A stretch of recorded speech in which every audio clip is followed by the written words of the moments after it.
This is a recording of As a Man Thinketh. This is the foreword. This little volume, the result of meditation and experience, is not intended as an exhaustive treatise on a much written upon subject of the power of thought. It is suggestive rather than explanatory, its object being to stimulate men and women to discovery and perception of truth, that they themselves are makers of themselves, by virtue of the thoughts which they choose and encourage, that mind is a master weaver, both of the inner garment of character and the outer garment of circumstance, and that, as they have hitherto woven in ignorance and pain, may now weave in enlightenment and happiness. Thought and character. The aphorism, "As a man thinketh in his heart, so is he," not only embraces the whole of a man's being, but is so comprehensive as to reach out to every condition and circumstance of his life. A man is literally what he thinks, his character being the complete sum of all his thoughts.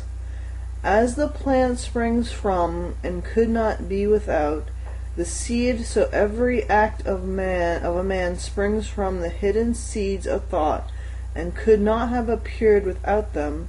This applies equally to those acts called spontaneous and unpremeditated, as those that are deliberately executed.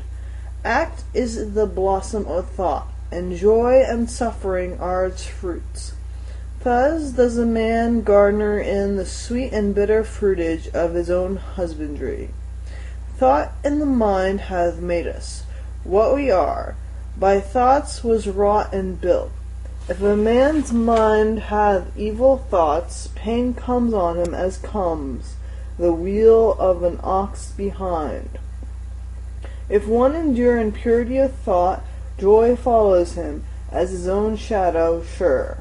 Man is growth by law, and not a creation by artifice, and cause and effect is an absolute and undeviating in the hidden realm of thought, as in the world of visible and material things.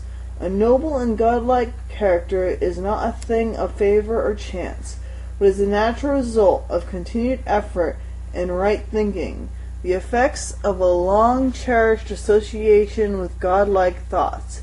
An ignoble and bestial character, by the same process, is the result of continued harboring of groveling thoughts.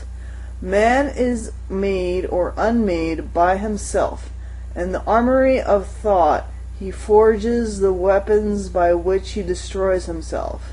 He also fashions the tools with which he builds himself heavenly mansions of joy and strength and peace. By the right choice and true application of thought, man ascends to the divine perfection. By the abuse and the wrong application of thought, he transcends below the level of the beast. Between these two extremes are all the grades of character, and man is their maker and master.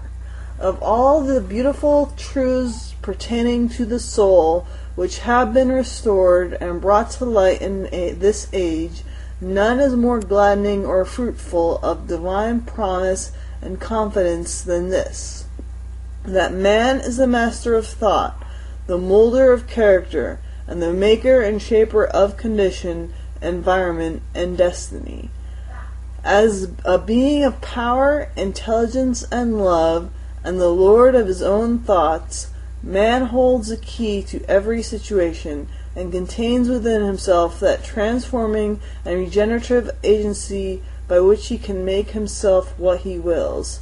Man is always the master, even in his weaker and most abandoned state, but in his weakness and degradation he is the foolish master who governs his household. When he begins to reflect upon his condition, and to search diligently for the law upon which he is being established, he becomes a wise master, directing his energies with intelligence and fashioning his thoughts to its fruitful issues.